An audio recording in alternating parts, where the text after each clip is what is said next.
Hi everybody, my name is Cameron Smith. And I'm Jen Pacheco. And we're with Penrith Home Loans, here today to chat about the things to not do as you prepare to purchase a home. Jen, what is the number one thing you suggest your clients to not do as they prepare to buy? Well, if you're getting ready to buy a house, the number one thing is to stay employed. Keep earning the money that you're earning. Stay in the job that you're in. Wait until after we close to make any changes to your employment. That's right. We want to show that you indeed are going to keep earning money at the same rate to afford the home. So awesome. One thing I'll add is to not make a large purchase. Don't go buy a new car. We don't want to see a huge new car payment on your credit report pop up as you're going to purchase a home. What else? What else is out there? Well, on that note, it's okay to use your credit cards and use them like you normally do, but you don't want to go making any big purchases. You don't want to go buy a new washer dryer. It's probably not a good idea. Oh, man. Any liabilities that you add, we have to add to your debt ratio. And so that's going to impact how much you can buy. Speaking of spending money, don't spend the money that we're counting on you having for a down payment or closing costs. Guys, we're going to need that money to purchase a home, so don't go blow it on things while we're getting ready to close that home for you. Mm-hmm. So we're going to ask you for documentation when we're getting ready to buy a house, and it's going to show how much money you have in your bank account. We are counting on you to have that money throughout the transaction. So make sure that that money is sacred and you don't touch it until after or until we use it for closing. Speaking of things on your loan application, we need to make sure that we know all of your liabilities that you have out there.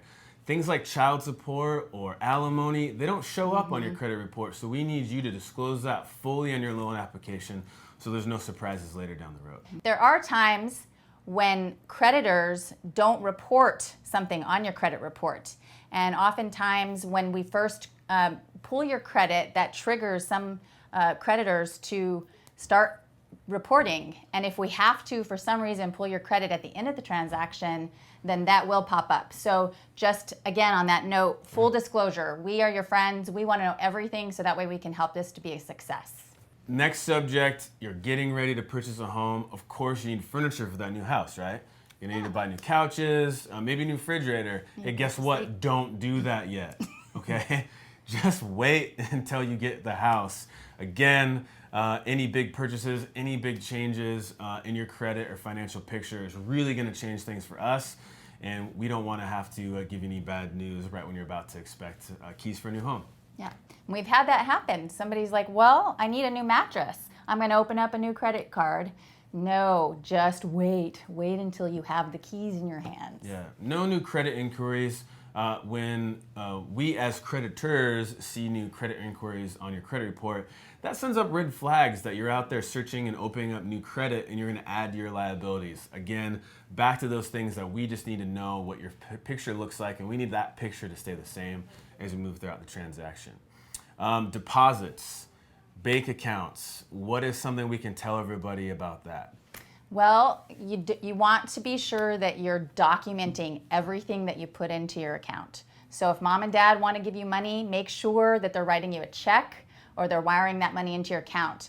We cannot document cash. So make sure that you're prepared for that and communicating with anybody who might want to give you a gift or owes you money. Talk to your lender about it first. Make sure that we are documenting it properly.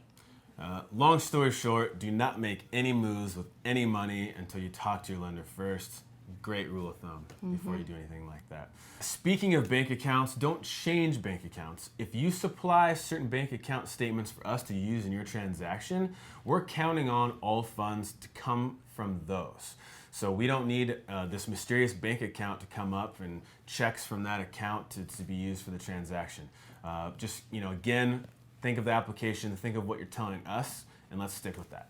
Yeah, and that goes back to full disclosure. So when you take an application, tell us about all of your accounts. So that way we know which documentation to ask for, and we don't have to go back and ask for more at the end of the transaction. Speaking of full disclosure, we want to know the whole picture of your credit outlook. Even co-signing on a car for someone else is going to change your financial picture. You might think that's not a big deal because it's not your car, but in fact, that's going to show up on your credit report. So make sure you don't make any type of moves like that, even signing up for a new Comcast account could change things because that is a credit inquiry. So please, again, before you make any credit moves, consult your lender. Yeah. Anything else to add before we finish? Well, all of that being said, I will say that there's always exceptions to the rule. So, but what's most important is that you're communicating with us as your lender so that we can make sure that we can document everything properly and that everything closes successfully. And as always, guys, if there's any questions that pop up from something we've talked about today, or maybe something we didn't mention, please feel free to reach out to us. We're happy to help however we can. Good luck out there. Give us a call.